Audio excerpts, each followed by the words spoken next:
Welcome. In front of me is a OPPO Reno 5Z, and today I will show you how you can format your SD card.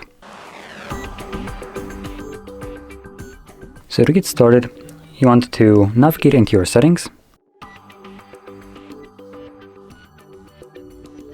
From the settings, scroll all the way down to, I think it's about device, where you'll find the storage. There we go. I'm going to click on it, scroll down, and you will find your SD card at the bottom. And when you press on that, it will give you the option to format it right over here. Format SD card. So you can press on that. It will give you a message, very quick and brief one. All data on the SD card will be erased. So if you keep anything on your card that you would like to, well, keep, do make a backup copy of it before you start this.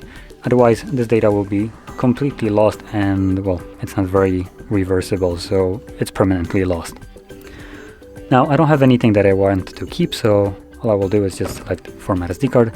This gives me once more basically the same message. All data on the SD card will be erased. This operation cannot be undone. Continue. Stop on it again. It will start formatting it. This only takes a couple of seconds and should be right about done. Any moment now. And there we go. So click on OK, and that's it. So if you found this video helpful, don't forget to hit like, subscribe, and thanks for watching.